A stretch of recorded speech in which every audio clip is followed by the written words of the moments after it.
அல்லேலூயா, அல்லேலூயா. ஒரு கல்யாணத்துக்கு போகிறோம். சில நேரம் சொல்லுவோம், சட்டு புட்டுன்னு போய் கவரை வச்சுட்டு அல்லேலூயா சொல்லுங்களேன், அல்லேலூயா, அல்லேலூயா சொல்லுங்களேன். அங்கே போய் திருப்தியாக சாப்பிட்டு வர்றது தான் நமக்கு திருப்தி. அல்லேலூயா. இன்றைக்கும் கர்த்தருடைய வார்த்தை நம்மை நிறைவாக்கும், திருப்தியாக்கும். அல்லேலூயா. இன்றைக்கும் கர்த்தருடைய வார்த்தையை ஜெபிக்கிற ஜெப வீரனாக ஒரு அருமையான தேவனுடைய மனிதனை கர்த்தர் வைத்திருக்கிறார். ஜெபிக்கிற ஒரு தேவ அபிஷேகத்தோடு திறப்பில் நிற்கிற ஒரு தேவனுடைய மனிதனாக அருமையான பாஸ்டர் எபி ஐயாவை கர்த்தர் வைத்திருக்கிறார் நம்ம மாவட்டத்தில். அல்லேலூயா. அவங்க கர்த்தருடைய வார்த்தையை நமக்கு ஜெபத்தோடு தியானம் பண்ணி கொண்டு வந்திருக்கிறாங்க. கர்த்தருடைய வார்த்தையை பகிர்ந்து கொடுக்க வருவாங்க. கரங்களை தட்டி தேவனை நாம் மகிமைப்படுத்தி கர்த்தருடைய சத்தத்தை நாம் கேட்போம்.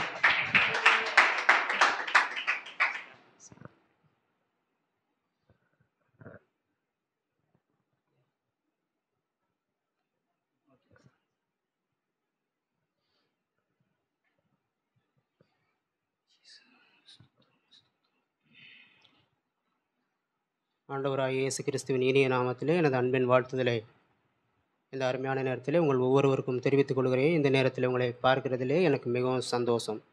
தேவன் உங்கள் ஒவ்வொருவரையும் அபரிமிதமாக ஆசீர்வதிப்பாராக.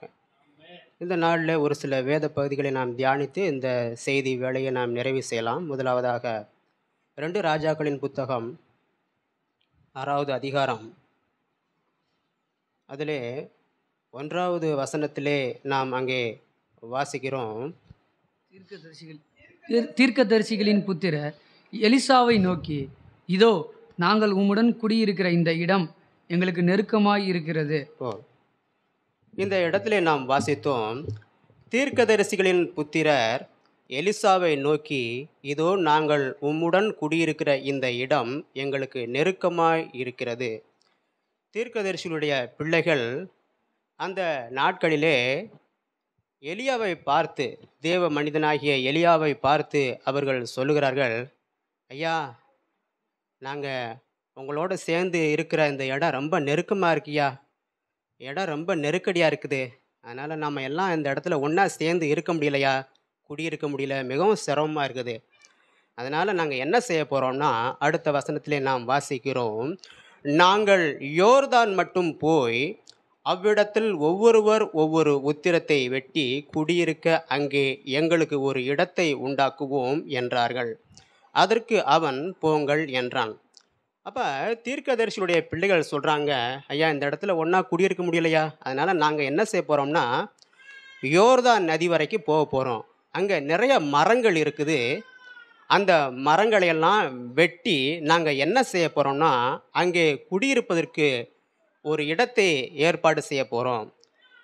அந்த இடத்துல நாங்கள் போய் குடியிருக்க அங்கே ஒரு இடத்தை ஏற்பாடு செய்ய போகிறோம். அதற்காக நாங்கள் என்ன செய்கிறோம்னா யோர்தான் அந்த நதிக்கரையில் இருக்கிற அந்த மரங்களையெல்லாம் வெட்டி நாங்கள் குடியிருக்க ஒரு இருப்பிடத்தை ஏற்பாடு செய்ய போகிறோம், நாங்கள் போகிறோங்கய்யா என்று சொல்கிறாங்க. அப்போ எலிசா சொல்கிறாரு, சரி போங்க என்று சொல்கிறார். அப்போ எலிசா போங்க என்று சொல்லும்போது அவர்களில் ஒரு மனுஷன் என்ன சொல்கிறாரு, 3வது வசனத்திலே நாம் வாசிக்கிறோம், அவர்களில் ஒருவன், நீர் தயவு செய்து உமது அடியாரோட கூட வர வேண்டும் என்றான். அதற்கு அவன், நான் வருகிறேன் என்று சொல்லி அவர்களோட கூட போனான். அவர்கள் யோர்தான் நதியருகே வந்தபோது மரங்களை வெட்டினார்கள். அப்போ அவங்கள ஒரு மனுஷன் சொல்கிறாரு, ஐயா, நாங்கள் மட்டும் போகிறது நல்லது இல்லையா, அது எங்களுக்கு அது ஆசீர்வாதம் இல்லையா, தேவ மனிதனாகி நீங்கள் எங்களோட வரணுயா, ஊழியக்காரராகி நீங்கள் எங்களோட வந்தால் தாயா அது ஆசீர்வாதம். நாங்கள் என்ன தான் திறமாசாலிகளாக இருந்தாலும் நாங்கள் தனியாக போகிறது நல்லது இல்லையா, தேவ மனுஷனாகி நீங்கள் வந்தால் தான் அது ஒரு ஆசீர்வாதம், நீங்கள் எங்களோட வரணுயா. ஏன்னா அந்த தீர்க்கதரிசியுடைய புத்திரர்களில் ஒரு மனுஷன் சொல்கிறார், நீங்கள் எங்களோட வரணுயா, ஊழியக்காரராகி நீங்கள் எங்களோட வரணுயா, நீங்கள் வந்தால் தாயா அது ஆசீர்வாதம், நீங்கள் வாங்க என சொல்கிறாங்க. அப்போ எலிசா, சரி நான் வரேன், உங்களோட வரேன் என்று சொல்லி எலிசாவும் அவங்களோட போகிறாரு. போய் அந்த யோர்தான் நதிக்கு அருகிலே இருக்கிறதான மரங்களையெல்லாம் வெட்டுகிறார்கள். வெட்டுகிற நேரத்திலே என்ன நடந்தது நாம் அங்கே வாசிக்கிறோம். ஒருவன் ஒரு உத்திரத்தை வெட்டி, 5வது வசனம், ஒருவன் ஒரு உத்திரத்தை வெட்டி வீழ்த்துகையில் கோடாரி தண்ணீரில் விழுந்தது. அவன், ஐயோ என் ஆண்டவனே, அது இரவலாக வாங்கப்பட்டதே என்று கூவினான். அப்போ அந்த யோர்தான் நதிக்கரையிலே உள்ள மரங்களை எல்லாம் வெட்டி கொண்டு இருக்கிறாங்க. வெட்டி கொண்டு இருக்கிறதான அந்த சூழ்நிலையில் ஒரு மனுஷன் தான் வெட்டி கொண்டிருந்த அவனுடைய கோடாலியானது என்ன ஆயிடுச்சுன்னா தண்ணிக்குள்ளே போய் விழுந்துருச்சு. அந்த யோர்தான் நதி அந்த தண்ணிக்குள்ளே, அந்த ஆழமான தண்ணீருக்குள்ளே போய் விழுந்துருச்சு.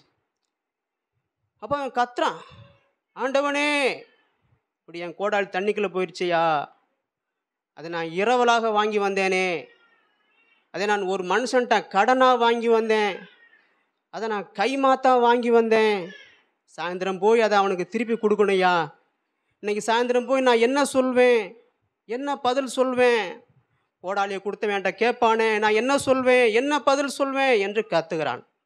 நம்மளாக இருந்தால் அந்த நேரத்தில் என்ன சொல்லியிருப்போம், அது ஓம்பாடு, உனக்கு பயம் இல்லை, உனக்கு நெஞ்சில் பயம் கிடையாது, உனக்கு ரொம்ப துணிகரம், நீ காலில் ஜெபம் பண்ணலை, அதனால தான் இப்படிலாம் நடந்துக்கிட்டு இருக்குது, நீ காலில் பைபிள் படிச்சியா, இப்படிலாம் நாம் சொல்லுவது உண்டு, அது இயற்கை. ஆனால் தேவனுடைய மனிதனாகிய எலிசா அவர் அப்படியெல்லாம் சொல்லவில்லை. அவர் அந்த இடத்திலே அவர் என்ன செய்கிறார், அங்கே நாம் வாசிக்கும்போது பார்க்கிறோம்,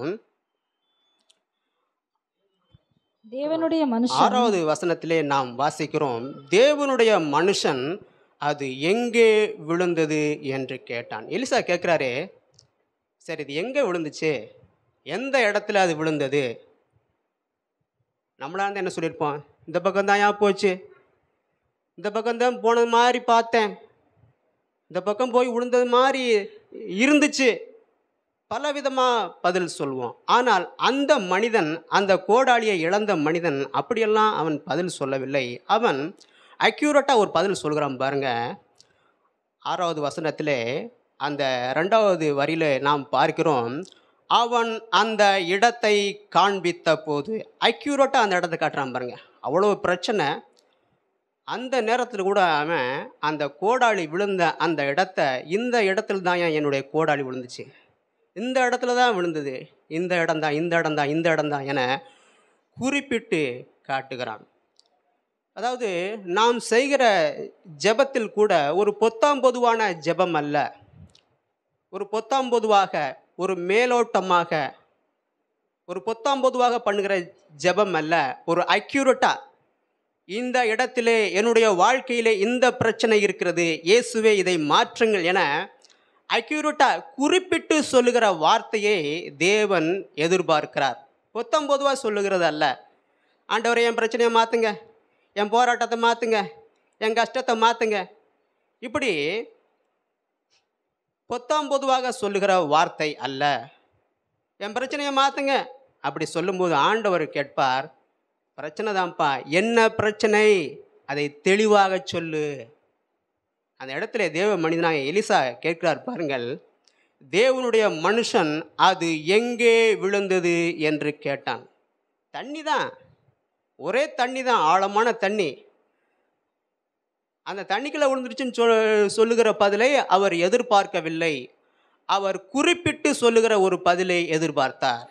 அந்த மனுஷனும் குறிப்பிட்டு சொல்கிறான், இந்த இடத்துல தான் என்னுடைய கோடாலி விழுந்தது என்று. உடனே தேவனுடைய மனுஷன் என்ன செய்கிறார், அந்த 6வது வசனத்திலே 3வது வரியிலே ஒரு கொம்பை வெட்டி அதை அங்கே எரிந்து அந்த இரும்பை மிதக்க பண்ணி அதை எடுத்துக்கொள் என்றான். அப்படியே அவன் தன் கையை நீட்டி அதை எடுத்து கொண்டான். அப்போ தேவனுடைய மனிதனாகிய எலிசா அந்த நேரத்தில் அவர் என்ன செய்கிறார் என்றால், ஒரு கொம்பை வெட்டி அதை என்ன செய்கிறார், அந்த கோடாலி இந்த இடத்துல தான் ஏன் விழுந்துச்சு என்று அந்த மனிதன் சொன்னான் பாருங்க, அந்த இடத்திற்கு மேலாக அந்த கொம்பை எரிகிறார். அந்த கொம்பை அந்த இடத்திலே அந்த தண்ணீருக்கு மேலே எரிந்த போது அங்கே நாம் வாசிக்கிறோம், அந்த இரும்பை மிதக்க பண்ணி, இரும்பு மிதந்தது. அந்த இரும்பு தண்ணீரில் மிதந்தது. அதை எடுத்துக்கொள், 7வது வசனத்திலே நாம் வாசிக்கிறோம், அதை எடுத்துக்கொள் என்றான். அப்படியே அவன் தன் கையை நீட்டி அதை எடுத்துக்கொண்டான். நீங்கள் கேட்கலாம், இரும்பு தண்ணியில் மிதக்குமாயா? ஆண்டவருடைய வல்லமை வெளிப்பட்டால், தேவனுடைய வல்லமை வெளிப்பட்டால், இரும்பு தண்ணியில் என்னங்க, சும்மா ஆகாயத்தில் அந்தரத்தில் ஆண்டவர் அதை சும்மா அப்படியே நிறுத்தி காட்டுவார். அவருடைய பவரே வேறங்க. அதாவது அநேக நேரத்தில் அவர் பவர் என்னங்கிறது நமக்கு தெரிய மாட்டேங்குது. அதனால தான் நம்ம செலபட என்னத்தையோ உளறிக்கிட்டு கிடக்கும். அவர் பவர் என்னங்கிறது நமக்கு தெரிய மாட்டேங்குது, சுத்தமாக தெரியறதில்ல. நம்முடைய ஆண்டவர் சர்வ வல்லமையுள்ள தேவன். நாம் வாழ்கிற இந்த பூமியை காட்டிலும், நாம் வாழ்கிற இந்த உலகத்தை காட்டிலும் பல மடங்கு பெரிய சூரியனையும் எத்தனையோ கோள்களையும், யுரேனஸ், நெப்டியூன், புளூட்டோ, சந்திரன், எத்தனையோ கோள்களையும் சந்திரனையும், எவ்வளோ பெரிய சூரியனையும் ஆண்டவர் சும்மா அந்தரத்தில் நிறுத்தி இருக்கிறார். அவருடைய பவரே வேறங்க. இரும்பு என்னங்க இரும்பு, அவர் சொன்னால் சூரியன் அந்தரத்தில் அப்படியே நிற்கணும். அவருடைய வல்லமை அநேக நேரத்திலே நமக்கு தெரிவதில்லை. ஆகவே தான் அநேக நேரத்திலே நாம் புலம்பிக் கொண்டு இருக்கிறோம். என்னையா வாழ்க்கை, ஏதையா வாழ்க்கை, ஏன் இந்த உலகத்தில் பிறந்தேன், என்ன வாழ்க்கை என நாம் புலம்பிக் கொண்டும் உளறிக்கொண்டும் சோர்ந்து போய் அநேக நேரத்திலே இருக்கிறோம்.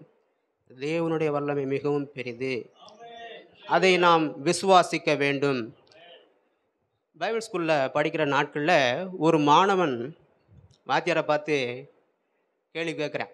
என்ன கேட்குறான்னா, சார், இந்த மோசேயினுடைய சரீரத்தை, இந்த மோசேயினுடைய பாடியை ஆண்டவர் அந்த மலைப்பாங்கான பகுதியில் அடக்கம் பண்ணார்னு சொல்கிறீங்களே, எப்படி சார் மோசேயினுடைய பாடியை ஆண்டவர் அடக்கம் பண்ணார்?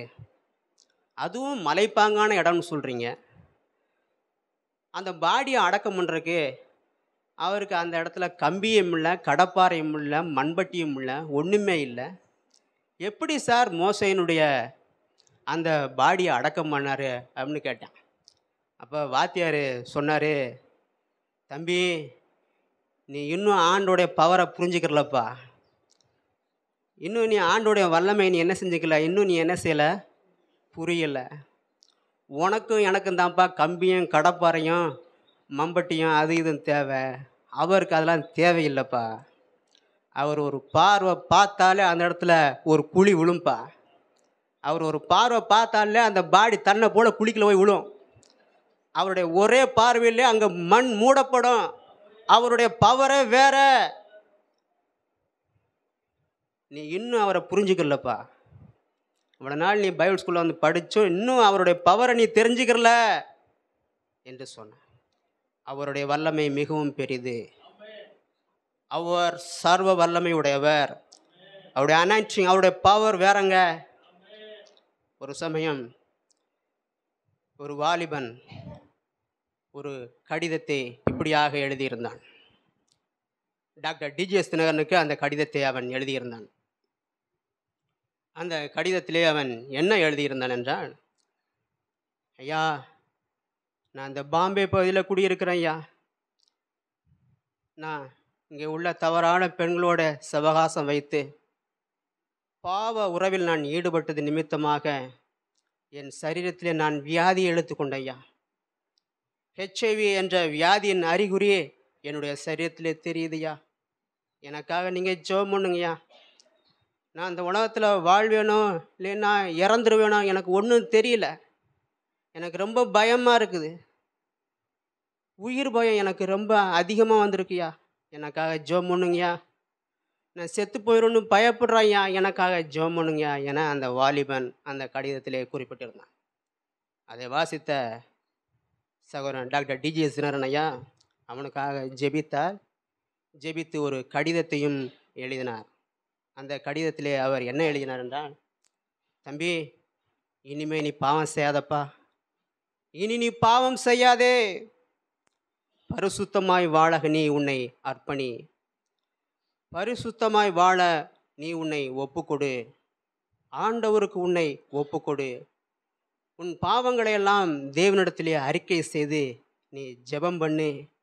ஆண்டவரே, நான் ஒரு பாவி, என்னை மன்னிங்கப்பா, என் பாவத்தையெல்லாம் மன்னிங்க, உங்கள் ரத்தத்தால் என்னை கழுவுங்க, என்னை சுத்தமாக்குங்க, என்னை சுகமாக்குங்க, என்னை நீ ஜெபம் பண்ணு. நானும் உனக்காக ஜெபித்திருக்கிறேன். இயேசுவின் பாவங்களையெல்லாம் மன்னித்து உனக்கு சுகம் தருவார். இனி பாவம் செய்யாதே என அவர் தன்னுடைய கடிதத்திலே குறிப்பிட்டிருந்தார். நடந்தது என்ன? அந்த கடிதம் அவனுடைய கைகளிலே போய் கிடைப்பதற்கு முன்னதாக தேவன் அவனை சுகமாக்கினார். அவனுக்குள்ளே இருந்த வியாதி மாறியது. அவனுக்குள்ளே இருந்த அந்த HIV கிருமியின் எல்லாம் அழிந்தது. தேவன் அவனை சுகமாக்கினார். அவனுக்கு ஒரே சந்தோஷம். ஆஸ்பத்திரியில் போய் பரிசோதித்து பார்க்குறான். அந்த வியாதியின் அறிகுறி கூட இல்லை. அவன் பூரணமான சுகத்தை பெற்றுக்கொண்டான். அவனுக்கு மிகுந்த மகிழ்ச்சி, மிகுந்த சந்தோஷம். இயேசு என்னை சுகமாக்கினார். இயேசுவின் வல்லமை என்னை சுகமாக்கியது. தேவனுடைய வல்லமை என்னை சுகமாக்கிற்று என்கிற ஒரு பெரிய சந்தோஷத்தோடு, ஒரு பெரிய மகிழ்ச்சியோடு அவன் வீடு வந்து சேர்ந்தான். எனக்கு அன்பான தேவ ஜனங்களே, உங்களுடைய வாழ்க்கையிலே தேவன் மகத்தான காரியங்களை செய்ய அவர் போதுமானவராய் இருக்கிறார். வல்லமை நிறைந்த காரியங்களை தேவன் உங்கள் வாழ்க்கையிலே செய்வார். நீங்கள் கேட்கலாம், ஐயா, அன்னைக்கு அந்த கொம்பை வெட்டி போட்ட போது அவ்வளோ பெரிய அற்புதம் நடந்துச்சுன்னு சொன்னீங்களே, அந்த கொம்பை வெட்டி போட்ட போது அந்த தண்ணிக்குள்ளே போன அந்த கோடாளி மிதந்தது என்று சொன்னீங்களே, அந்த இரும்பு தண்ணியில் மிதந்தது என்று சொன்னீங்களே, இன்னைக்கு நாங்கள் என்னையா செய்யணும், இன்னைக்கு நாங்கள் என்ன செய்யணும் என்று நீங்கள் கேட்கலாம். அந்த கொம்பை வெட்டி போட்டாருன்னு சொன்னீங்களே, அது என்னையா, நாங்கள் என்னையா செய்யணும் கேட்குறீங்களா? இந்த கொம்பு என்பதற்கு தாவீது ஒரு விளக்கம் கொடுக்கிறார். சங்கீதம் 23 அவர் ஒரு விளக்கம் கொடுக்கிறார். அவர் அங்கே என்ன சொல்லுகிறார் என்றால், இந்த கொம்பு என்பதற்கு அவர் சொல்லுவார் கோல் என்று சொல்லுவார். உமது கோலும் உமது தடியும் என்று அவர் சொல்லுவார். சங்கீதம் 23 நாம் அதை வாசிக்கிறோம். 23வது சங்கீதத்திலே 4வது வசனத்திலே நாம் அதை வாசிக்கிறோம். நான் மரண இருளின் பள்ளத்தாக்கிலே நடந்தாலும் பொல்லாப்புக்கு பயப்படேன், தேவரீர் என்னோட கூட இருக்கிறீர், உமது கோலும் உமது தடியும் என்னை தேற்றும். உமது கோலும் உமது தடியும் என்னை தேற்றும்.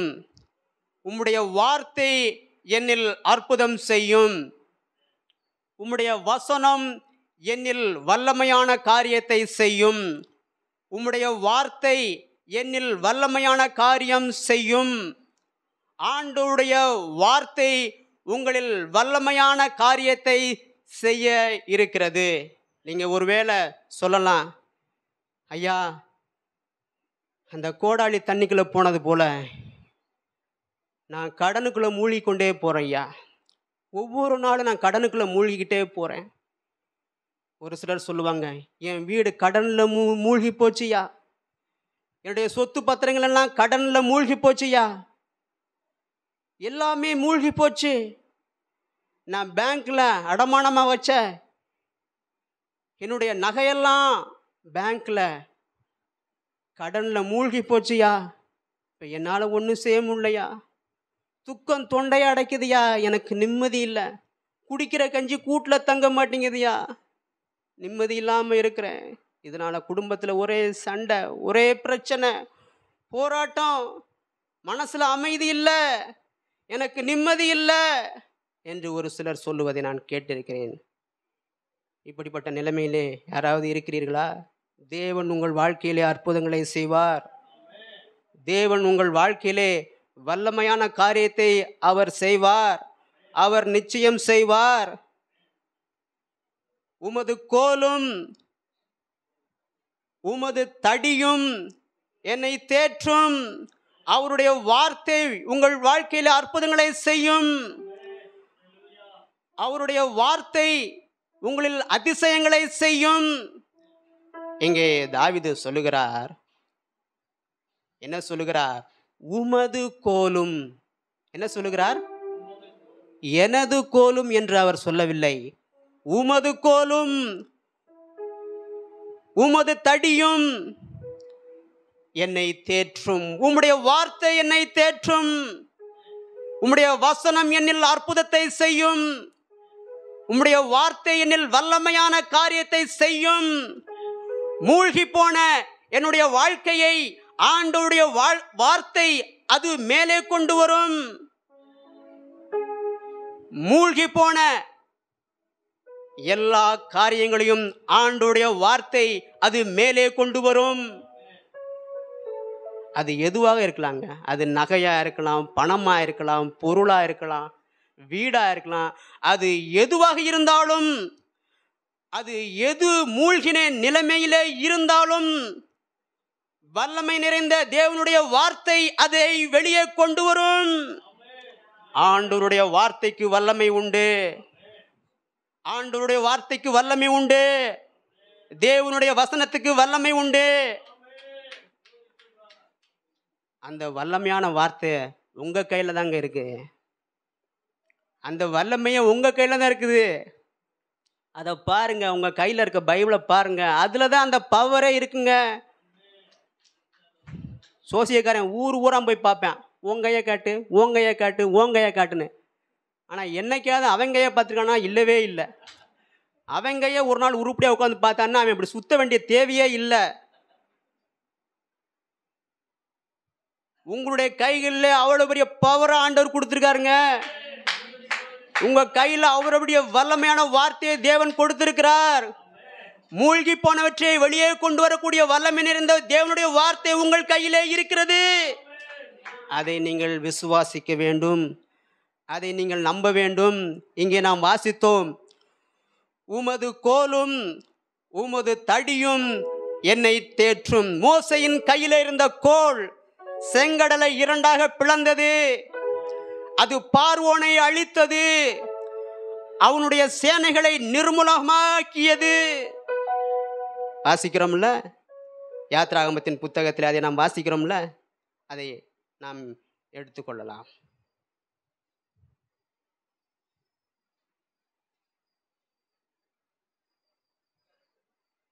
யாத்ராகமத்தின் புத்தகம் 14வது அதிகாரம், அதிலே 16வது வசனத்திலே நாம் வாசிக்கிறோம், நீ உன் கோலை ஓங்கி உன் கையை சமுத்திரத்தின் மேல் நீட்டி சமுத்திரத்தை பிளந்துவிடு. அப்பொழுது இஸ்ரவேல் புத்திரர் சமுத்திரத்தின் நடுவாக வெட்டாந்தரையிலே நடந்து போவார்கள். இங்கே நாம் வாசித்தோம், நீ உன் கோலை ஓங்கி உன் கையை சமுத்திரத்தின் மேல் நீட்டி சமுத்திரத்தை பிளந்துவிடு. அப்பொழுது இஸ்ரவேல் புத்திரர் சமுத்திரத்தின் நடுவாக வெட்டாந்தரையிலே நடந்து போவார்கள். இஸ்ரவேல் ஜனங்கள் 400 வருஷம் எகிப்தில் அடிமைகளாக இருந்து பல பாடுகளையும் பல கஷ்டங்களையும் பல துன்பங்களையும் பல பிரச்சனைகளையும் பல உபத்திரவங்களையும் அடி மேலே அடியும் வாங்கி அவங்க படாத பாடுபட்டு 400 வருஷத்துக்கு பின்னதாக, அப்பா பொழைச்சம்பா, உயிர் தப்பிச்சோம், உயிர் பொழைச்சது, உயிராவது மீந்துச்சே என்று சொல்லி ஓடி வர்றாங்க. ஓடி வர்றவங்க வெகு தூரம் வந்துட்டாங்க. திடீர்னு திரும்பி பார்க்குறாங்க, என்னடா ஒரே சத்தமாக கேட்குது, ஏதோ குதிரைகளோட இறைச்சல் கேட்குது, என்ன என்று திரும்பி பார்த்தா பார்வோனுடைய சேனை அப்படியே பறந்து வந்துக்கிட்டு இருக்குது. அந்த புழுதி அங்கே அந்த வனாந்திரத்தில் தெரிகிறது. அந்த குதிரைகள் வரும்போது புழுதிகள் கிளம்புகிற அந்த புழுதி தெரியுது. அப்போ இஸ்ரவேல் ஜனங்க கத்துறாங்க, ஐயோ எகிப்திலேயாவது இருந்திருக்கலாமே, தெரியாதனமா இங்கே வந்துட்டோமே. இப்போ கொஞ்ச நேரத்தில் பார்வோன் நம்மளை வெட்டி இதே இடத்துல சாய்க்க போகிறானே. முன்னால் ஓடலான்னு பார்த்தா முன்னால் செங்கடல், ரெண்டு பக்கமும் போக முடியல. ரெண்டு பக்கமும் மலைகளால் சூழப்பட்ட பகுதி, ரெண்டு பக்கமும் மலைகள். முன்னால் பார்த்தா செங்கடல், ஒரு பெரிய கடல், முன்னாலையும் போக முடியல கடல், ரெண்டு பக்கமும் மலைகள். பின்னால் பார்வோனுடைய சேனை விரட்டிக்கிட்டு வருது. அப்போ கத்துறாங்க, கூக்குரலிடுறாங்க, கொஞ்ச நேரத்துக்குள்ள எங்கள் உயிர் போக போதே என்று கத்தும்போது ஆண்டவர் மோசையை பார்த்து சொன்ன வார்த்தையைத்தான் நாம் இங்கே வாசித்தோம். நீ உன் கோலை ஓங்கி உன் கையை சமுத்திரத்தின் மேல் நீட்டி சமுத்திரத்தை பிளந்துவிடு. அப்பொழுது இஸ்ரவேல் புத்திரர் சமுத்திரத்தின் நடுவாக வெட்டாந்திரையிலே நடந்து போவார்கள். மோசேட்ட சொல்றாரு, உன் கையில் என்னப்பா இருக்குது, உன் கையில் இருக்க அந்த கோலை செங்கடலுக்கு நேராக நீட்டு, உன் கையில் இருக்க கோலை அந்த கடலுக்கு நேராக நீ நீட்டு என்று சொன்ன போது மோசே உடனே அதை செய்கிறார். 21வது வசனத்திலே நாம் அதை வாசிக்கிறோம். மோசே தன் கையை சமுத்திரத்தின் மேல் நீட்டினான். அப்பொழுது கர்த்தர் ராம் முழுதும் பலத்த கீழ்காற்றினால் சமுத்திரம் ஒதுங்கும்படி செய்து அதை வறண்டு போக பண்ணினார். ஜலம் பிளந்து பிரிந்து போயிற்று. மோசே தன் கையில் இருந்த கோலை செங்கடலுக்கு நேராக நீட்டிய போது அங்கே என்ன நடந்தது? ஜலம் இரண்டாக பிளந்தது, செங்கடல் இரண்டாக பிளந்தது. கடலை பிளந்த ஒரே ஒரு தேவன் நம்முடைய ஆண்டவர் ஒருவர் மாத்திரமே. ஆகவேதான் ஜனங்களுக்கு சொல்லுகிறோம், அவரே தேவன், அவரே தேவன், அவரே கடவுள் என நாம் இந்த உலகத்திலே இருக்கிற ஜனங்களுக்கு நாம் சொல்லி கொண்டு வருகிறோம். அவர் சர்வ வல்லமையுள்ள தேவன், அவருடைய வல்லமை மிகவும் பெரிது. அதான் சொன்னேன், கடலை ரெண்டா பிளந்த ஒரே ஒரு கடவுள் நம்முடைய ஆண்டவர் ஒரே ஒருவர் மாத்திரமே. அவருக்கு நிகர் அவர் தாங்க, அவருக்கு நிகர் இந்த உலகத்தில் யாரும் கிடையாது. அவருடைய பவரே வேற, அவருடைய பவரே தனி. நடந்தது என்ன? மோசே தன் கையில் இருந்த அந்த கோலை செங்கடலுக்கு நேராக நீட்டிய போது அந்த கடல் இரண்டாக பிளந்தது. தேவனுடைய வல்லமை அந்த நாளில் வெளிப்பட்டது. தேவனுடைய வல்லமை செங்கடலை இரண்டாக பிளந்தது. செங்கடல் விலகியது, செங்கடல் இரண்டாக பிளந்தது. அங்கே வெட்டாந்தரை உண்டாகியது. கடல்ல எங்கங்க வெட்டாந்தரை? தேவனுடைய வல்லமை வெளிப்பட்டா, தேவனுடைய பவர் வெளிப்படும் போது கடல் வெட்டாந்திரையா மாறுங்க. கடல் வத்தி போகும். ஆண்டவருடைய வல்லமை வெளிப்பட்டால் கடல் வெட்டாந்திரையாக மாறும், கடல் ரெண்டாக பிளக்கும். அவருடைய வல்லமை மிகவும் பெரிது.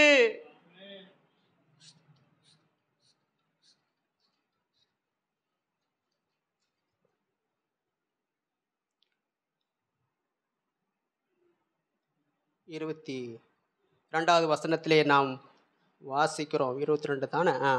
இஸ்ரவேல் புத்திரர் சமுத்திரத்தின் நடுவாக வெட்டாந்தரையிலே நடந்து போனார்கள். எப்படி அம்மா? சமுத்திரத்தின் நடுவாக வெட்டாந்தரையிலே நடந்து போனார்கள். மனுஷன் சும்மா தந்தரையில் நடந்து போதே தடுமாறி விழுகிறான், சும்மா தரையில் நடந்து போகும்போதே தடுமாறி கீழே விழுகிறான். அவனை தூக்கி விடுறதுக்கு 10 பேர் வர வேண்டியதாக இருக்குது.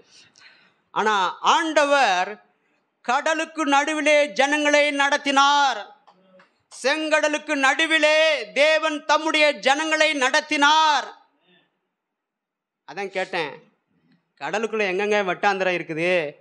தேவனுடைய பவர் வெளிப்பட்டா, தேவனுடைய வல்லமை வெளிப்பட்டா கடல் வெட்டாந்திரையாக மாறும், கடல் ரெண்டாக பிளக்கும். அவருடைய வல்லமை மிகவும் பெரிது. அங்கே நாம் வாசித்தோம், இஸ்ரவேல் புத்திரர் சமுத்திரத்தின் நடுவாக வெட்டாந்தரையிலே நடந்து போனார்கள். அவர்கள் வலது புறத்திலும் அவர்கள் இடது புறத்திலும் ஜலம் அவர்களுக்கு மதிலாக நின்றது. கொஞ்ச நேரத்துக்கு முன்னாதான் அந்த கடல் அவர்களுக்கு தடையா நிற்குது. கொஞ்ச நேரத்துக்கு முன்னால அந்த கடல், அந்த செங்கடல் அவர்களுக்கு முன்னதாக தடையாக நிற்கிறது. கொஞ்ச நேரத்துக்குள்ள என்ன ஆகுது பாருங்க, ஜலம் அவர்களுக்கு மதிலாக நின்றது. அது எப்படி அம்மா 22வது வசனத்திலே 3வது 4வது வரியில நாம் வாசிக்கிறோம்.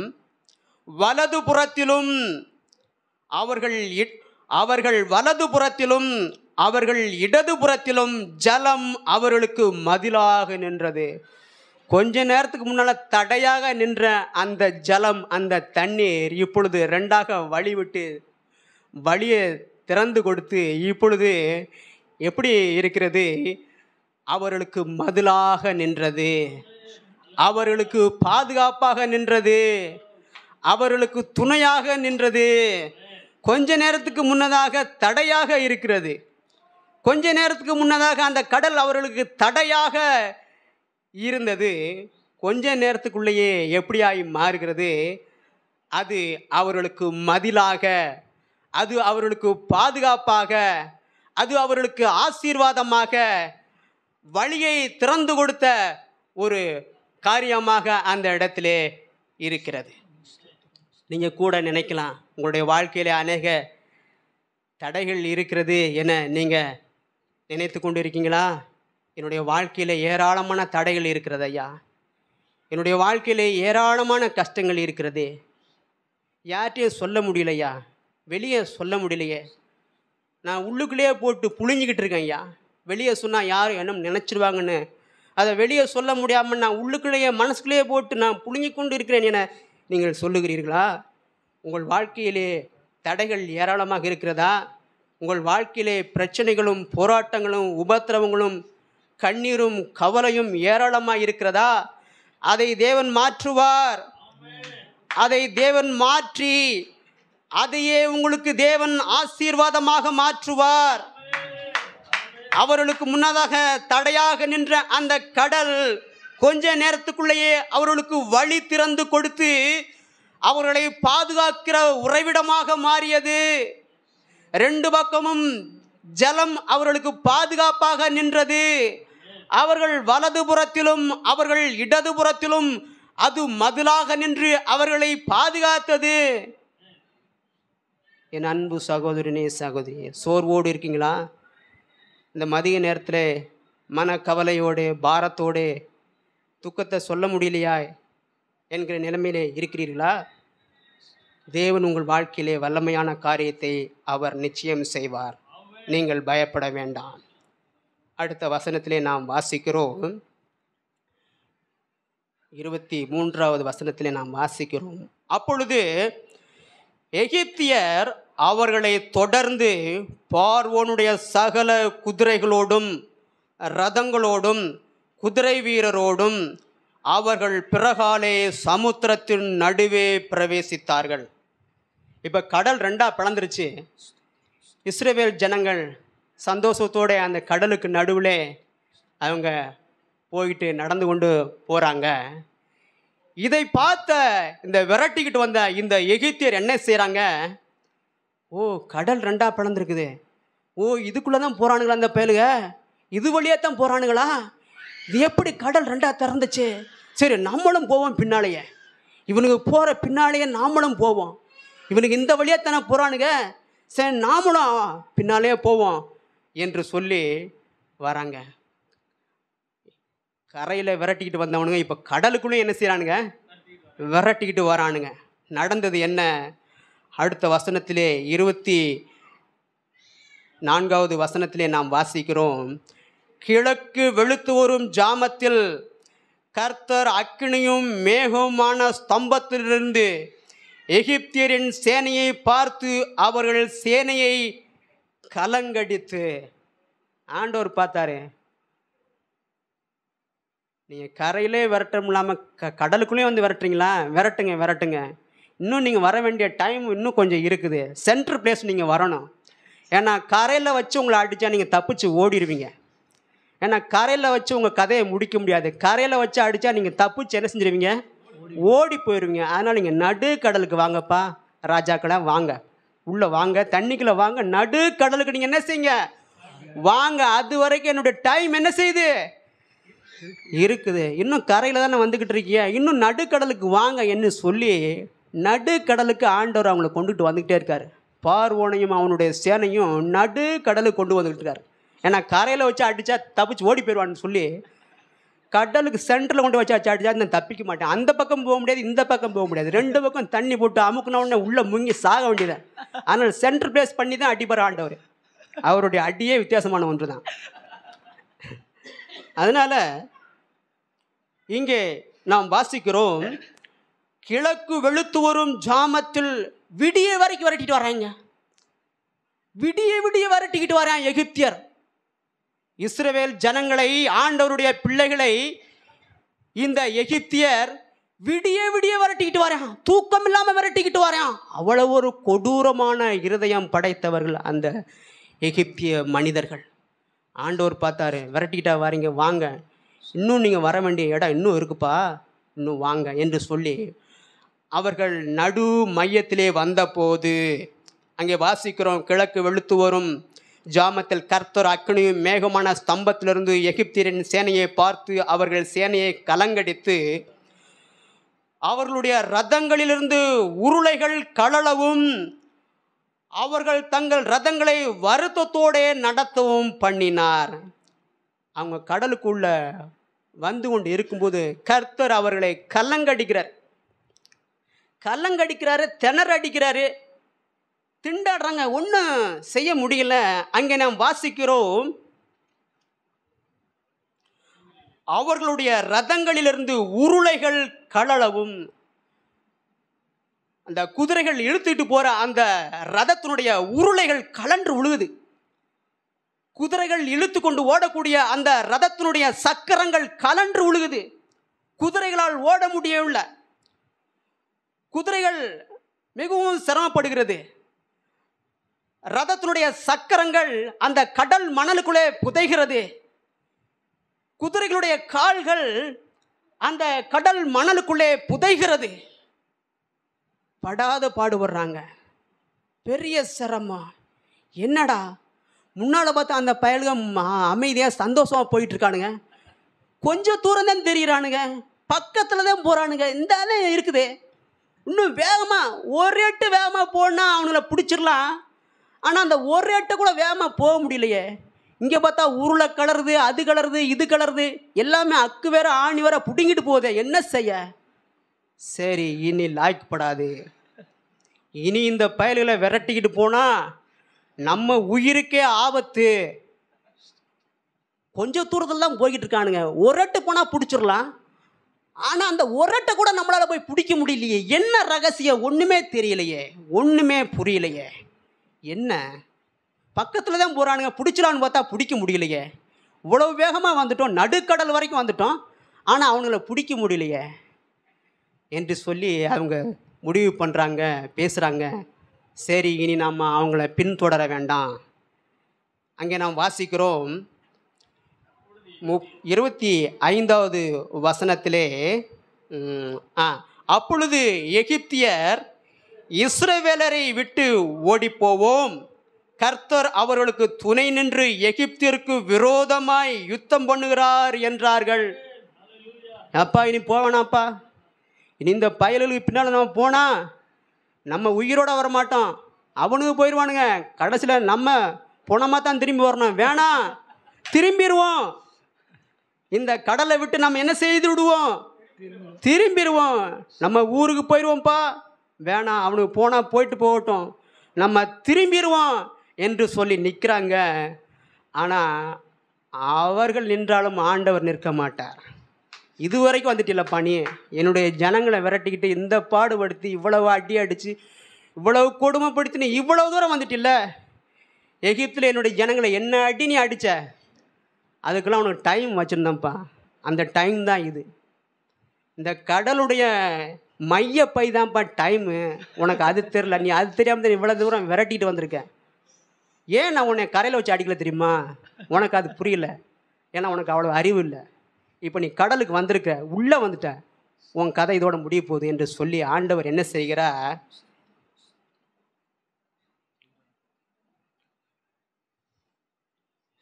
26வது வசனத்திலே பார்க்கிறோம், கர்த்தர் மோசையை நோக்கி, ஜலம் எகிப்தியர் மேலும் அவர்களுடைய ரதங்கள் மேலும் அவர்களுடைய குதிரை வீரர் மேலும் திரும்பும்படிக்கு உன் கையை சமுத்திரத்தின் மேல் நீட்டு என்றார்.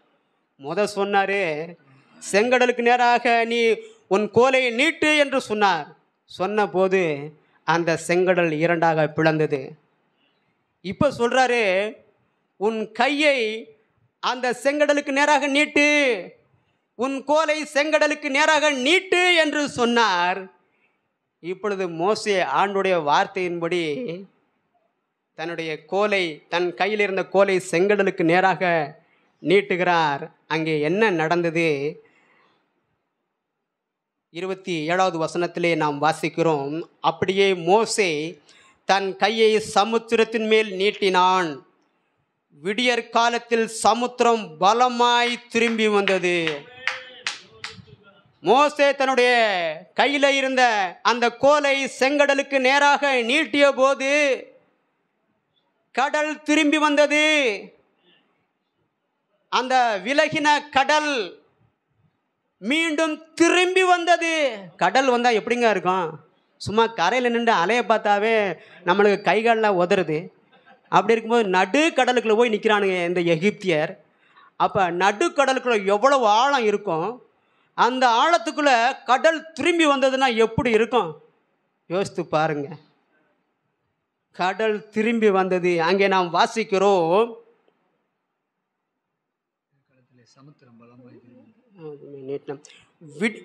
அப்படியே மோசே தன் கையை சமுத்திரத்தின் மேல் நீட்டினான். விடியற் காலத்தில் சமுத்திரம் பலமாய் திரும்பி வந்தது. எகிப்தியர் அதற்கு எதிராக ஓடும்போது கர்த்தர் அவர்களை கடலின் நடுவே கவிழ்த்து போட்டார். கடலுக்குள்ள வச்சு தாங்க அவன் கதையவே முடிக்கிறாரு. நீங்கள் கூட நினைக்கலாம், என் பிரச்சனை இன்னும் என்னை விரட்டிக்கிட்டே வருதே, இன்னும் என் போராட்டம் விரட்டிக்கிட்டே வருதே, என் பாரம், என் உபத்திரவம் இன்னும் அது விரட்டிக்கிட்டே வருதே, என்ன செய்ய என்ன நினைக்கிறீங்களா? இன்னும் அந்த பிரச்சனை கடலுக்கு மத்தியில் இன்னும் வரல. அது கரை ஓரத்தில் தான் நின்றுக்கிட்டு இருக்கு. அது கடலுக்கு நடுவில் வரும்போது ஆண்டவர் அதை ஒன்றும் இல்லாமல் அழிச்சு போட்டுருவார். நீங்கள் பயப்பட வேண்டாம். 28வது வசனத்திலே நாம் வாசிக்கிறோம், ஜலம் திரும்பி வந்து ரதங்களையும் குதிரை வீரரையும் அவர்கள் பின்னாக சமுத்திரத்தில் பிரவேசித்திருந்த பார்வோனுடைய இராணுவம் அனைத்தையும் மூடிக்கொண்டது. அவர்களில் ஒருவனாகிலும் தப்பவில்லை. என்னவாமா? அவர்களில் ஒருவனாகிலும் தப்பவில்லை. நம்ம பாஷையில் சொல்லப்போனால் அவங்கள ஒரு பய கூட தப்பல, அவங்கள ஒரு பய கூட உயிரோட வரல. எல்லா பையன் செத்து போனேன். இன்னும் பச்சையாக சொல்லப்போனால் எல்லா பையன் புணமாக போனேன். ஆண்டோடைய வல்லமை அந்த நாளில் வெளிப்பட்டது. ஆண்டவர் அவர்களை கொன்று குவித்தார். ஆண்டவருடைய பிள்ளைகளுக்கு விரோதமாக ஒரு மனிதன் எழும்பினால் இதே நிலைமைதான். 29வது வசனத்திலே நாம் வாசிக்கிறோம், இஸ்ரவேல் புத்திரரோ சமுத்திரத்தின் நடுவாக வெட்டாந்தரையின் வழியாய் நடந்து போனார்கள். அவர்கள் வலதுபுறத்திலும் அவர்கள் இடதுபுறத்திலும் ஜலம் அவர்களுக்கு மதிலாக நின்றது. எகிப்தியர் எல்லாரும் மடிந்து போனார்கள். பார்வோனும் அவனுடைய சேனைகளும் அவனுடைய குதிரைகள், அவனுடைய சேனைகள், அவனுடைய ரதங்கள், பார்வோனும் அவனை சேர்ந்த எல்லாமே அழிந்தது. ஆனால் இஸ்ரவேல் புத்திரரோ, ஆண்டவருடைய ஜனங்களோ, அவர்கள் இஸ்ரவேல் புத்திரரோ சமுத்திரத்தின் நடுவாக வெட்டாந்திரையின் வழியாய் நடந்து போனார்கள். ஒரு கூட்டம் செத்து போனான். ஆண்டோடைய பிள்ளைகளுக்கு விரோதமாக எழும்பின அந்த எகிப்தியர் அழிந்தார்கள், அந்த கடலிலேயே அழிந்தார்கள். ஆனால் தேவ ஜனங்களோ அந்த கடலில் இன்னும் நடந்து கொண்டு இருக்கிறார்கள். அதே கடல் தாங்க, ஒரே கடல் தான், 2 கடல்லாம் இல்லை, ஒரே கடல் தான். அந்த ஒரே கடல் ஒரு கூட்டத்தை அழித்தது, ஒரு கூட்டத்தை பாதுகாத்தது.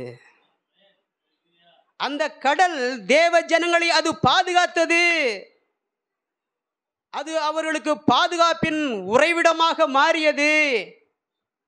ஆனால் துன்மார்க்கருக்கோ அது அழிவை உண்டு பண்ணியது. அதைத்தான் நாம் இங்கே வாசித்தோம். இஸ்ரவேல் புத்திரரோ சமுத்திரத்தின் நடுவாக வெட்டாந்திரையின் வழியாய் நடந்து போனார்கள். அவர்கள் வலது புறத்திலும் அவர்கள் இடது புறத்திலும் ஜலம் அவர்களுக்கு மதிலாக நின்றது. ஒரு கூட்டத்தை அழிச்சிச்சு அந்த கடல், ஆனால் ஒரு கூட்டத்திற்கு அது பாதுகாப்பாக நிற்கிறது. வலது புறத்திலும் இடது புறத்திலும் அவர்களுக்கு பாதுகாப்பாக அந்த ஜலம் நிற்கிறது. அடுத்த வசனத்திலே வாசிக்கிறோம். 30வது வசனத்திலே, இவ்விதமாய் கர்த்தர் அந்நாளிலே இஸ்ரவேலரை எகிப்தியரின் இவ்விதமாய் கர்த்தர் அந்நாளிலே இஸ்ரவேலரை எகிப்தியரின் கைக்கு தப்புவித்து ரட்சித்தார். கடற்கரையிலே எகிப்தியர் செத்து கிடக்கிறதை இஸ்ரவேலர் கண்டார்கள். இந்த 30வது வசனத்திலே நாம் வாசிக்கிறோம், இவ்விதமாய் கர்த்தர் அந்நாளிலே இஸ்ரவேலரை எகிப்தியரின் கைக்கு தப்புவித்து ரட்சித்தார். கடற்கரையிலே எகிப்தியர் செத்து கிடக்கிறதை இஸ்ரவேலர் கண்டார்கள்.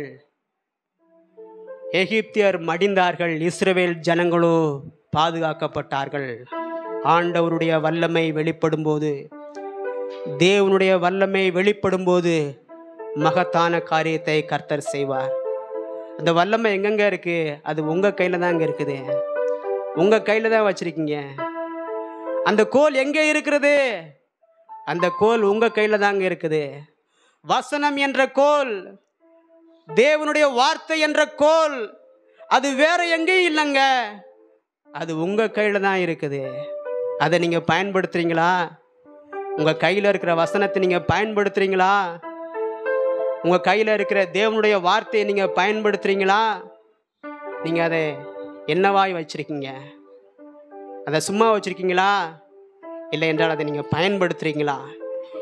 தேவனுடைய வார்த்தையை நீங்கள் பயன்படுத்தினால், தேவனுடைய வசனத்தை நீங்கள் பயன்படுத்தினால், மூழ்கி போன எல்லாவற்றையும் தேவன் வெளியே கொண்டு வருவார். அது எதுவாக இருக்கலாங்க, அது எதுவா இருக்கலாம். ஐயோ இது வருமா, அது வருமா, அது எதுவாக இருக்கலாம். தேவனுடைய வார்த்தையிலே இருந்து வல்லமை வெளிப்படும் போது, அது எதுவாக இருந்தாலும், அது மூழ்கி போன எதுவாக இருந்தாலும் அது உங்களுக்கு கிடைக்கும். இழந்து போனதை தேவன் உங்களுக்கு மீண்டும் தருவார். அதை உங்களுக்கு ரெட்டிப்பாய் தருவார். தேவனுடைய வசனத்திலே இருந்து, தேவனுடைய வார்த்தையிலே இருந்து வல்லமை வெளிப்படும் போது, மூழ்கி போன அது எதுவாக இருந்தாலும் அது உங்களுக்கு கிடைக்கும். ஐயோ அது என்னை விட்டு போயிருச்சே, அதை நான் இழந்துட்டேனே என்று நினைக்கிறீங்களா? அது உங்களுக்கு கிடைக்கும். மீண்டும் அது உங்களுக்கு கிடைக்கும். நீங்கள் இழந்ததை நீங்கள் பெற்றுக்கொள்வீர்கள். நீங்கள் இழந்த ரட்சிப்பை பெற்றுக்கொள்வீர்கள். நீங்கள் இழந்த சமாதானத்தை நீங்கள் பெற்றுக்கொள்வீர்கள். தேவனுடைய வார்த்தையை நீங்கள் பயன்படுத்தும் போது, உங்க கையில் இருக்கிற தேவனுடைய கோல் என்ற அந்த வசனத்தை நீங்கள் பயன்படுத்தும் போது, நீங்கள் இழந்ததை நீங்கள் பெற்றுக்கொள்வீர்கள். உங்க வாழ்க்கையிலே உபத்திரமும் பிரச்சனையும் போராட்டமும் உங்களை விரட்டிக்கிட்டு வருதா, உங்களை நெருக்கிக்கிட்டு வருதா? நீங்கள் சோர்ந்து போக வேண்டாம். உங்க கையில் இருக்கிற ஆண்டவருடைய வார்த்தையை பயன்படுத்துங்கள். தேவனுடைய வசனம் என்ற கோலை நீங்கள் பயன்படுத்துங்கள். உங்களுக்கு விரோதமாக வருகிற எகிப்தியர் அழிந்து போவார்கள். அது யாராவும் இருக்கலாம், அது எப்படிப்பட்ட பிரச்சனையாக இருக்கலாம். தேவனுடைய வசனத்தை நீங்கள் பயன்படுத்தும் போது, தேவனுடைய வார்த்தையை நீங்கள் பயன்படுத்தும் போது, உங்கள் கையில இருக்கிற தேவனுடைய வசனம் என்ற கோலை நீங்கள் பயன்படுத்தும் போது, உங்களுக்கு விரோதமாக வருகிற அந்த பிரச்சனை அழிந்து போகும். பிரச்சனைகளை நிர்மூலமாக்கக்கூடிய பவர் அந்த கோல் வேற எங்கேயும் இல்லைங்க, அது உங்க கையில தாங்க இருக்குது. நீங்க எங்கேயோ தேடிட்டு போக வேணாம், தேடி அலைஞ்சு நீங்க எங்கேயும் போக வேண்டாம், அது உங்க கையில தான் இருக்குது. அந்த ரகசியமே உங்க கையில தான் இருக்கிறது. அந்த வேதத்தை நீங்க திறந்து பாருங்க, அதை நீங்க வாசிக்க வேண்டும், அதை நீங்கள் நேசிக்க வேண்டும், அதை நீங்கள் தியானிக்க வேண்டும், அதன்படி நீங்கள் நடக்க வேண்டும். ஆண்டவர் வல்லமையான காரியத்தை செய்வார். ஒரு சாதாரணமான ஒரு காரியம்தான். நான் எப்பயுமே மத்தியானத்தில் ஒரு ஹோட்டலில் தான் போய் சாப்பிடுவேன். அப்போ சாப்பிடும்போது அந்த சர்வர் ஒரு நாள் என்கிட்ட சொல்கிறேன், எல்லோரும் சாப்பிட்டு இருக்காங்க, அப்போ சொல்கிறேன் என்கிட்ட, இந்த மீன் குழம்பு நான் ஓயாமல் ஊற்ற முடியாது அப்படின்னா. நான் ஒன்றும் நினைக்கல, சரி அவன் சொன்னது சரிதான், அவன் நியாயமாக தான் சொல்கிறான், நம்ம ஓயாமல் கேட்டால் அவன் ஊற்ற முடியுமா, சரி ஊற்ற முடியாது, ரைட், அவன் சொல்கிறது நியாயமாக தான் சொல்கிறான், ஏன்னா இத்தனை பேருக்கு முன்னால் சொல்லிவிட்டான், சரி என்று சாப்பிட்டு விட்டு வாழ்ந்து விட்டேன். நடந்தது என்ன, அடுத்த நாள் போய் பார்க்கிறேன், அந்த சர்வர் அந்த கடையிலே இல்லை. அவன் இன்றைக்கு வரை அந்த கடையிலே இல்லை. அதாவது ஒரு சிறிய காரியமாக இருந்தாலும், உங்களுடைய பார்வையில் அது ஒரு சின்ன காரியமாக இருக்கலாம், அது சின்ன காரியமாக இருந்தாலும் அதை தேவன் உற்று கவனிக்கிறார், தேவன் அதை உற்று பார்க்கிறார். இத்தனை பேருக்கு முன்னால் என் பிள்ளை நீ அசிங்கப்படுத்திட்டியாப்பா, இத்தனை பேருக்கு முன்னால் என் பிள்ளைய நீ அவமானப்படுத்திட்டில்ல, அவனை தூக்குறம் பாருன்னு ஒரே தூக்குனாரு. இன்னைக்கு வரைக்கும் அந்த பையன் எங்கே ஓனானே தெரில, ஆளே அட்ரஸே இல்லை. நான் ஓனர்கிட்ட கேட்டேன் எங்கன்னு, அவனை கடையை விட்டு நிப்பாட்டிட்டாங்க அப்படின்ட்டான். ஒரு சிறிய பிரச்சனையாக இருந்தாலும் தேவன் அதை உற்று கவனிக்கிறார். உங்கள் வாழ்க்கையில் நீங்கள் எத்தனையோ பெரிய பிரச்சனைகளை சந்திச்சுக்கிட்டு இருக்கீங்கல்ல, உங்கள் பிரச்சனைகளை தேவன் மாற்றுவார்.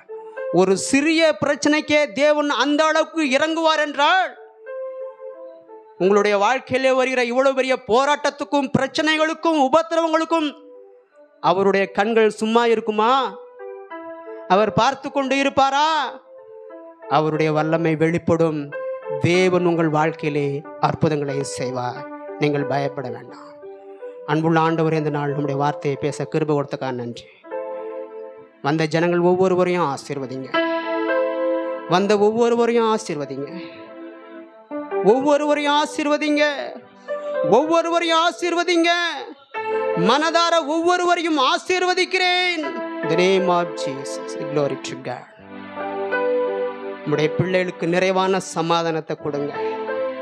எவ்வளவு பிரச்சனைகள், போராட்டங்கள், உபத்திரவங்கள், கண்ணீரின் அனுபவங்கள் எது இருந்தாலும் அதன் மத்தியிலும் உம்முடைய பிள்ளைகளின் இருதயத்திலே ஒரு சமாதானம் இருக்க வேண்டும். ஆண்டவரே, உம்முடைய பிள்ளைகளுக்கு ஆறுதல் இருக்க வேண்டும்.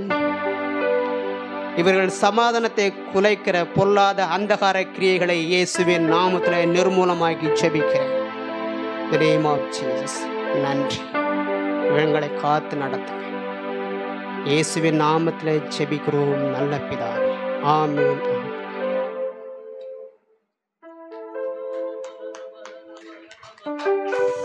கரங்களை தட்டி நாம் தேவனுக்கு எல்லா மகிமை செலுத்துவோம். நம்ம எல்லாரும் எழுந்து நின்று நம்மளை நடத்துகிற ஆண்டவர் எவ்வளோ பெரியவர், அவருக்கு எவ்வளோ பெரிய வல்லமை இருக்கு. தொலைந்து போன, விழுந்து போன, முழுகி போன கோடாரி மிதக்க வைத்து கையை நீட்டி எடுத்துக்கன்னு சொன்ன ஆண்டவர். கடல் இஸ்ரவேல் ஜனங்களுக்கு வழி விட்டு நடந்து போக வச்சுச்சு, துரத்திட்டு வந்தவங்களையெல்லாம் அழிச்சு போட்டுச்சு. ஒரு பக்கம் ரட்சிப்பு, இன்னொரு பக்கம் அழிவு. அப்படிப்பட்ட கிரியைகளை செய்கிற வல்லமை உள்ளவர் தான் நம்ம கூட இருக்கிறாரு. இன்றைக்கி தொலைஞ்சு போச்சு, முடிஞ்சு போச்சு, காணாமல் போச்சு, இனி பார்க்க போகிறதில்ல அப்படிங்கிறதையெல்லாம் ஆண்டவர் எங்கே தொலைச்சோமோ அங்கேயே நம்ம கையை நீட்டி எடுத்துக்கிற மாதிரி செய்ய போகிறவர் நம்ம கூட இருக்கிறார். என்னை துரத்துகிற சூழ்நிலைகளை யாருக்கும் தெரியாது. ஆனால் உங்களையும் என்னையும் துரத்துக்கிற சூழ்நிலைகளை ஒன்று கூட மிஞ்சாமல் அப்படியே அடித்து போட வல்லவர் தான் நம்ம கூட இருக்கிறாரு. அப்படியே கரங்களை உயர்த்தி பார்வோன் வந்தால் என்ன, பெரும் படையோடு வந்தால் என்ன, பார்வோன் வந்தால் என்ன, பெரும் படையோடு வந்தால் என்ன, ஜெபித்திடுவேன், ஜெயம் எடுப்பேன். அவரை நோக்கி பார்த்து ஜெபித்திடுவேன், ஜெயம் எடுப்பேன், செங்கடல் வழிவிட ஆராதனை ஆராதனை ஆராதனை ஆராதனை. என்னை சுற்றிலும் இயேசு உண்டு, என் முன்னே செல்கின்றாரே. என்னை சுற்றிலும் இயேசு உண்டு, என் முன்னே செல்கின்றாரே. ஆராதனை ஆராதனை ஆராதனை ஆராதனை. நாங்கள் ஆராதித்த தேவனே, வார்த்தையின்படி வல்லமை உள்ளவராக எங்களுக்கு முன்பாக நீர் கடந்து போகிறதற்காக நன்றி சொல்கிறோம்ப்பா. எங்கள் வாழ்க்கையில் தொலைத்த எல்லாவற்றையும் எங்கள் கையை நீட்டி நாங்கள் எடுத்துக்கொள்ள போகிறதற்காக ஸ்தோத்திரம்ப்பா. நாங்கள் நடக்கிறதுக்கு வனாந்தரத்தை வெட்டாந்தரையாக்கி நடந்து போக வைக்க போகிறதற்காக ஸ்தோத்திரம். கரை காணும்படி வைக்க போகிறதற்காக ஸ்தோத்திரம். ஒன்று குறையாம எல்லாவற்றையும் தொடர்ந்த எல்லாவற்றையும் நீர் நிர்மூலமாக்க போகிறதற்காக நன்றி. உங்க வல்லமை வெளிப்படுகிற நாள் ஆண்டவரே, உங்க வல்லமை வெளிப்படுகிற காலம் ஆண்டவரே, உங்க வல்லமை வெளிப்பட்ட எங்க வாழ்க்கையை சரித்திரமாக்க போகிறதற்காக நன்றி சொல்றோம்ப்பா. எங்களை எல்லாரையும் ஆசீர்வதித்து எங்களை நடத்துவதற்காக எங்களோடு இடைப்பட்ட உமது அன்புக்காய் ஸ்தோத்திரம். வந்த வார்த்தைகளுக்காக ஸ்தோத்திரம். பயன்படுத்தின தேவதாசனுக்காக ஸ்தோத்திரம். எங்களுக்கு மேல இப்ப எங்களை ஒரு வல்லமை உமது வார்த்தையின்படி ஆளுகை செய்கிறதை உணர வைத்ததற்காக நன்றி. வந்தமுடைய பிள்ளைகள் எல்லாரையும் ஆசீர்வதிச்சு அனுப்புங்கப்பா. கையை நீட்டி நாங்க எடுத்துக்கொண்டோன்னு லகுவா வர உதவி செய்யுங்கப்பா, மகிழ்ச்சியா வர உதவி செய்யுங்கப்பா. எங்களை தொடர்ந்தவைகள் எல்லாம் ஒண்ணு இல்லாம போச்சுன்னு கம்பீரமாய் வருவதற்கு கர்த்தரும் பிள்ளைகளுக்கு உதவி செய்யுங்கப்பா. உங்க கையில நாங்க ஒப்பு கொடுத்து அனுப்புகிறோம். இந்த வார்த்தைகளின் ஆளுகை உன் பிள்ளைகளை சரித்திரமாக்கட்டும் ஆண்டவர். இரத்த கோட்டைக்குள்ளும் பிள்ளைகள் எல்லாரையும் மறைத்துக் கொள்ளுங்க. பேசின தேவதாசனை நீர் ஆசீர்வதிங்க, கனப்படுத்துங்க. இயேசுவின் நாமத்தில் வேண்டுகிறோம் எங்கள் நல்ல பிதாவே. நம்ம எல்லாரும் சேர்ந்து என் ஆத்துமாவே என் முழு உள்ளமே அவருடைய பரிசுத்த நாமத்தை ஸ்தோத்திரி. என் ஆத்துமாவே கர்த்தரை ஸ்தோத்திரி. அவர் செய்த சகல உபகாரங்களை மறவாதே. ஆமென்.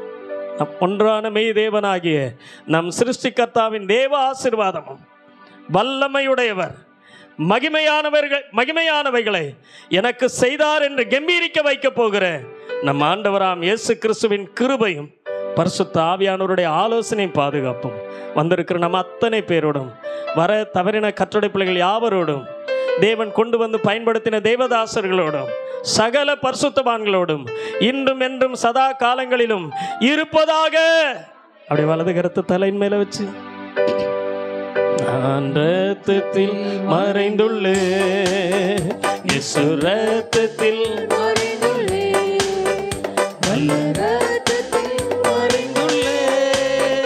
சாத்தான் தீங்கு செய்ய முடியாது, தீங்கும் என்னை அணுகாது, சாத்தான் தீங்கு செய்ய முடியாது, தீங்கும் என்னை அணுகாது. தீங்கில்லை, தீங்கில்லை, நோயில்லை, நோய்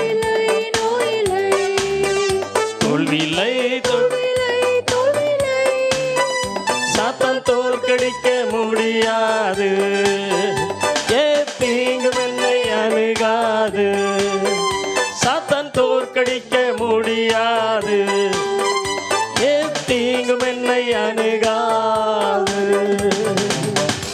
அல்லேலூயா. கர்த்தர் நம்மை ஆசீர்வதிப்பாராக. Praise lord, praise lord, praise lord. எல்லாருக்கும் ரொம்ப நன்றி. வெளியூரிலேருந்து வந்திருக்கிற கர்த்தருடைய பிள்ளைகளுக்கு எளிய ஆகாரம் உண்டு. யாராகிலும் சமைக்கலைன்னா தயவுசெய்து யாரும் பசியோடு போக வேணாம். இங்கே எளிய ஆகாரம் இருக்குது. நீங்கள் பசி ஆறி போகணும்னு அன்போடு கேட்டு